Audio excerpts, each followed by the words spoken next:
Hello students, Kumar study circle में आप सबका स्वागत है। सहायक विकास विस्तार अधिकारी परीक्षा को आगे बढ़ाते हुए आज मॉडल प्रश्न पत्र 13 पर चर्चा करेंगे, जो सूचना के अधिकार पर आधारित है। सूचना का अधिकार अधिनियम 2005 पर पूरा क्वेश्चन अवलंबित होगा। इससे पहले मैंने बहुत सारे जो मॉडल प्रश्न पत्र अपलोड कर चुके हैं।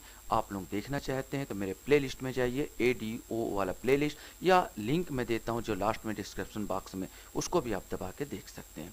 तो चलिए एक एक करके हम लोग लेते हैं, क्वेश्चंस को सॉल्व करने की कोशिश करते हैं। तो पहला क्वेश्चन आपके सामने यहाँ पर उठता है, सूचना का अधिकार भारतीय संविधान के किस अनुच्छेद के अंतर्गत आता है? अनुच्छेद 19, अनुच्छेद 29, अनुच्छेद 16 या अनुच्छेद 10? सही आंसर ए आएगा अनुच्छेद 19।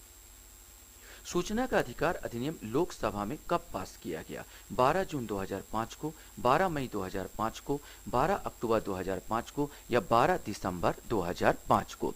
सही आंसर ए आएगा 12 जून 2005 को लोकसभा में पारित किया गया था। RTI अधिनियम के अंतर्गत गठित सूचना आयोग की शक्तियां एवं कृत्य दिए गए हैं। धारा 17 में, धारा 18 में, धारा 20 में या धारा 24 में? सही आंसर बी आएगा, धारा 18 में दिए गए हैं। RTI अधिनियम के अधीन केंद्रीय सूचना आयोग गठित किया गया है। धारा 9 में, धारा 11 में, धारा 12 में या धारा 14 में? सही आंसर आएगा सी, अर्थात धारा 12 में।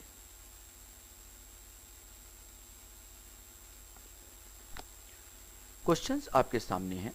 RTI के अधिनियम की धारा 20 में प्रदत्त शक्ति है 250 रुपये प्रतिदिन जब तक मांगी गई सूचना नहीं दी जाती, अधिकतम 25,000 रुपये, आ और बा जो भी अधिक हो, उपयुक्त में से कोई नहीं।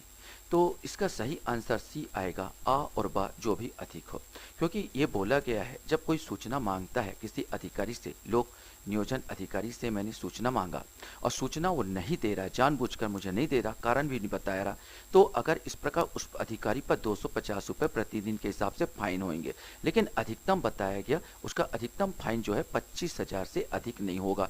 अब इसमें एक कंडिका और है कि मान लो 25,000 हो गया तो कितना लिया जाएगा, जो बढ़ते बढ़ते 25,000 से अधिक नहीं होगा। तो भाई जो भी हो जाए, या 250 रुपये से जितना आ जाए या आपका 25,000 हो जाए, तो आ और बात जो भी अधिक हो उसको लिया जाएगा। क्वेश्चन है, निम्नलिखित में से कौन सा सूचना के प्रकटीकरण से छूट का आधार नहीं है? भारत की संप्रभुता, राज्य का आर्थिक हित, लोक स्वास्थ्य या अपराध का उत्प्रेरण? सही आंसर सी आएगा, लोक स्वास्थ्य। जबकि सूचना से प्रकटीकरण में छूट किस मामले में? भारत की संप्रभुता है तो छूट है, राज्य के आर्थिक हित या अपराध का उत्प्रेरण है तो छूट है। इससे अपराध का उत्प्रेरण होता है, तो इस आधार पर सूचना देने से प्रकटीकरण में छूट दिया जाएगा, लेकिन लोक स्वास्थ्य को नहीं दर्शाया गया है। क्वेश्चंस हमारे सामने हैं। सूचना का अधिकार अधिनियम के अधीन इस अधिनियम के प्रवर्तन से उत्पन्न होने वाली कठिनाइयों से निपटने की शक्ति किसको प्राप्त है? प्रधानमंत्री, भारत के राष्ट्रपति, सर्वोच्च न्यायालय या केंद्र सरकार? सही आंसर डी आएगा, केंद्र सरकार को। सूचना का अधिकार अधिनियम 2005 के उद्देश्य के संबंध में निम्नलिखित कौन सा कथन सही है? सरकारी कार्यकलापों में पारदर्शिता को प्रोन्नत किया जाना, सरकारी निकायों में उत्तरदायी का समावेश करना, लोक हितों का सुरक्षा करना, उपयुक्त सभी? नो डाउट इसका आंसर डी आएगा, उपयुक्त सभी। सूचना का अधिकार अधिनियम 2005 की किस धारा के अंतर्गत नागरिकों को सूचना का अधिकार प्राप्त है? धारा 3, धारा 2, धारा 4 या धारा 5? सही आंसर ए आएगा, धारा 3 में नागरिकों को सूचना का अधिकार प्राप्त है।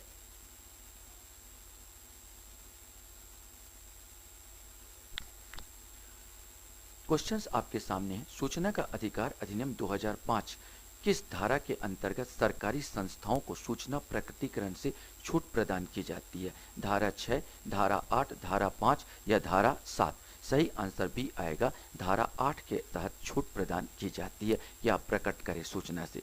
राज्य मुख्य सूचना आयुक्त किस आयु तक अपने पद पर बना रह सकता है? 58 वर्ष, 60 वर्ष, 65 वर्ष या 65 वर्ष? सही आंसर सी आएगा, 65 वर्ष तक बना रह सकता है। मुख्य सूचना आयुक्त का कार्यकाल कितना होगा? 5 वर्ष, 6 वर्ष, 3 वर्ष या 2 वर्ष? सही आंसर ए आएगा, 5 वर्ष।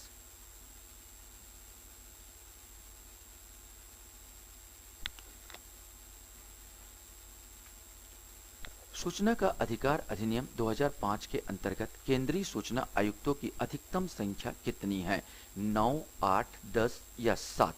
सही आंसर इसका सी आएगा, अर्थात अधिकतम संख्या कितनी हो सकती है? तो ये 10 हो सकती है। मैंने ये कहा गया कि जितने भी आप लेंगे सदस्य और अध्यक्ष मिला के अधिकतम संख्या 10। सूचना का अधिकार 2005 में सूचना का अधिकार को किस धारा में परिभाषित किया गया? धारा 2 का, धारा 2 ख, धारा 2 ग या 2 घ? सही आंसर डी आएगा, धारा 2 ख में सूचना के अधिकार को परिभाषित किया गया है।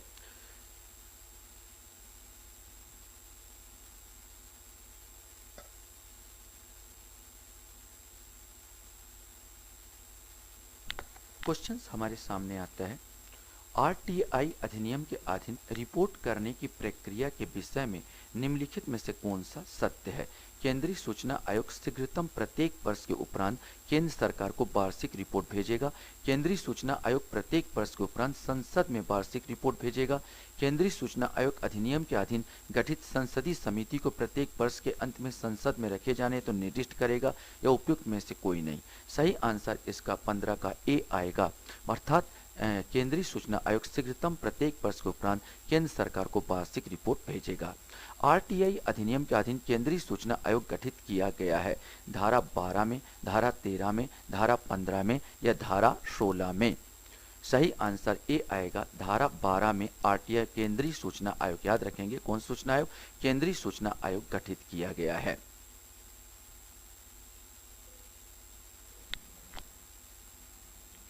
आरटीआई अधिनियम की धारा 6 के अधीन सूचना के लिए अनुरोध करने वाले आवेदक से अपेक्षा की जाएगी ऐसे अनुरोध हेतु पर्याप्त कारण देने की, ऐसे अनुरोध हेतु कोई भी कारण न देने की, ऐसे अनुरोध हेतु समस्त व्यक्तिगत ब्यौरा देने की, आ और सा दोनों। सही आंसर भी आएगा, जब आप अनुरोध करते हो तो भाई आपसे कोई पूछा नहीं जाएगा आपका क्या कारण है, कि क्यों आप अनुरोध कर रहे हो, तो कोई कारण बताने की आवश्यकता नहीं है। सूचना का अधिकार अधिनियम के तहत सूचना का अधिकार प्राप्त होगा सभी व्यक्तियों को, सभी नागरिकों को, सभी भारतीय मूल के व्यक्तियों को, उपरोक्त सभी को। सही आंसर बी आएगा, सभी नागरिकों को। ये जो बोला गया है सभी नागरिक, सभी व्यक्तियों को नहीं दिया जा सकता। कोई विदेशी हो तो मैं उसको अधिकार नहीं दे सकता, केवल सभी नागरिकों को दिया गया, भले वो भारतीय मूल का हो, अगर विदेशी हो तो नहीं दिया जा सकता इसको सूचना का अधिकार के तहत। क्वेश्चन आपके सामने है, सूचना का अधिकार अधिनियम 2005 के तहत निम्नलिखित में से किस धारा में गठित आयोग राज्य सूचना आयोग कहलाएगा? धारा 13, धारा 14, धारा 15 या धारा 16? सही आंसर इसका सी आएगा, धारा 15। हमने पहले पढ़ा था कि धारा 12 की बात कर रहे थे तो केंद्रीय सूचना आयोग की था, और धारा 15 की बात करेंगे तो राज्य सूचना आयोग को जाएगा। सूचना का अधिकार अधिनियम 2005 की धारा 4(1) के तहत आने वाले विवरणों तथा विशिष्टियों की व्यवस्था करने का कर्तव्य लोक प्राधिकारी को कितने दिनों के भीतर प्रकाशित करना अनिवार्य बनाया गया था? 30 दिन, 60 दिन, 90 दिन या 120 दिन? सही आंसर डी है, 120 दिन। आरटीआई अधिनियम 205 के तहत आवेदन का अंतरण किया जाना चाहिए यथासाध्य शीघ्रता के साथ, यथासाध्य शीघ्रता के साथ किंतु 3 दिन के अंदर, यथासाध्य शीघ्रता के साथ 5 दिनों के अंदर, यथासाध्य शीघ्रता के साथ 7 दिनों के अंदर। ये आपको बताना है।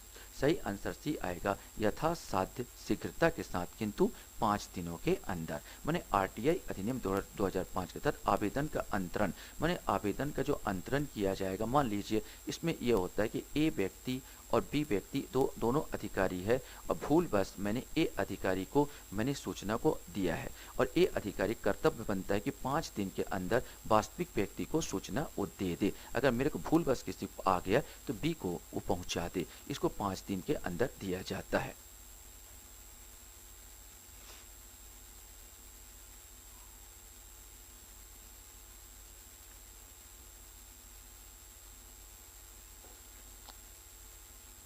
क्वेश्चन है, सूचना का अधिकार अधिनियम 2005 के अधीन निम्नलिखित में से किस धारा में पृथक्करण का सिद्धांत समाविष्ट किया गया? धारा 9, धारा 10, धारा 11 या धारा 12? सही आंसर इसका बी आएगा, धारा 10। अर्थात मान लिया जाए मैंने 3 ए, बी और सी, ए, बी और सी सूचना किसी से मांगा है, लेकिन ए देने योग्य है, सी देने योग्य है लेकिन बी किसी भी हालत में देने योग्य नहीं है। तो पृथक्करण सिद्धांत कहता है कि भाई बी को अलग कर दो, जो देने योग्य है उसको दे दो। यही पृथक्करण का सिद्धांत है। सूचना का अधिकार अधिनियम 2005 के अधीन यदि सूचना के प्रकटीकरण के लिए आवेदन प्रस्तुत किया जाता है और वह व्यक्ति पर आपत्ति के लिए सूचना तामील कराई जाती है तो कितने दिवस के भीतर लोक सूचना अधिकारी को आवेदन का निराकरण करना होगा? 30 दिन, 40 दिन, 50 दिन या 60 दिन? सही आंसर 40 दिन। मैंने पर व्यक्ति को जो सूचना दिया जाता है उसको जैसे आपत्ति की जाती है तो बताना पड़ेगा कितने दिन के अंदर, तो 40 दिन के अंदर आपको बताना पड़ेगा। यहाँ पर क्वेश्चन है,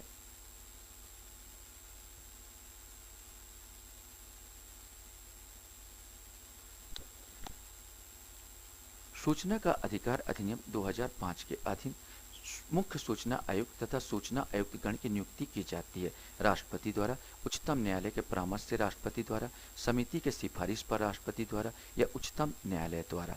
सही आंसर सी आएगा, समिति के सिफारिश पर राष्ट्रपति द्वारा। इसके लिए जो भी होगा, एक समिति बनाई जाती है जिसमें अध्यक्ष और कुछ सदस्यगण होते हैं जो कि किसका चुनाव करते हैं? मुख्य सूचना आयुक्त के चुनाव के लिए राष्ट्रपति को सिफारिश करते हैं और राष्ट्रपति द्वारा उनका चुनाव किया जाता है। तो सही आंसर इसमें सी आएगा।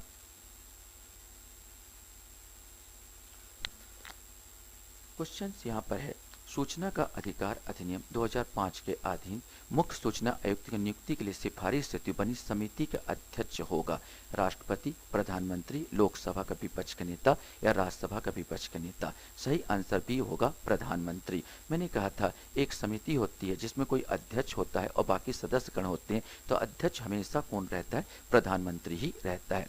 सूचना का अधिकार अधिनियम 2005 के तहत निम्न में से कौन सा कथन असत्य है? मुख्य सूचना आयुक्त पुनः नियुक्ति का पात्र होगा या पुनः होगा? मुख्य सूचना आयुक्त पुनः नियुक्ति का पात्र नहीं होगा। मुख्य सूचना आयुक्त पुनः नियुक्ति का पात्र होता है यदि उसकी उम्र 65 से कम है। उपयुक्त में से कोई नहीं। तो इसमें पूछा गया कौन सा कथन असत्य है, तो इसमें बी वाला आ जाएगा, मुख्य सूचना आयुक्त पुनः नियुक्ति का पात्र नहीं होता। अगर उसकी आयु 65 वर्ष से कम है तो 100% वो पात्र होगा और पुनः नियुक्ति का पात्र होगा। मैंने ये सही है, लेकिन ये वाला गलत है, बी वाला क्वेश्चन गलत है।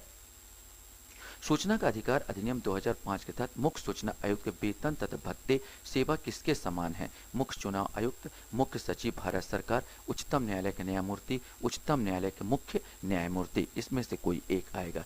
सही आंसर ए आएगा, मुख्य चुनाव आयुक्त।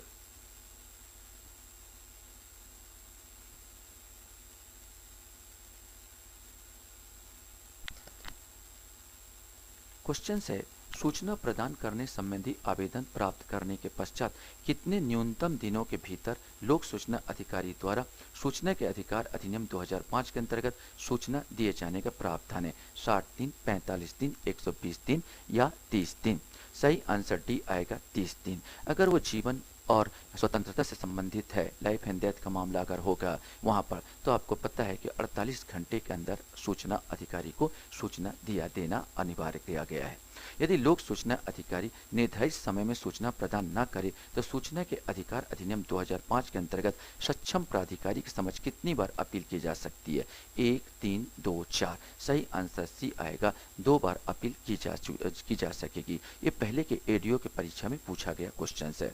किस धारा के अंतर्गत लोक प्राधिकारी को बाध्यताओं का उल्लेख है? धारा 3, धारा 4, धारा 5 या धारा 6? सही आंसर बी आएगा, धारा 4 के अंतर्गत लोक प्राधिकारियों के बाध्यताओं का उल्लेख किया गया है। आशा करता हूँ ये वीडियो भी आपको अच्छा लगा होगा। आप लोग मेरा वीडियो वॉच करते इसके लिए धन्यवाद। Thank you very much.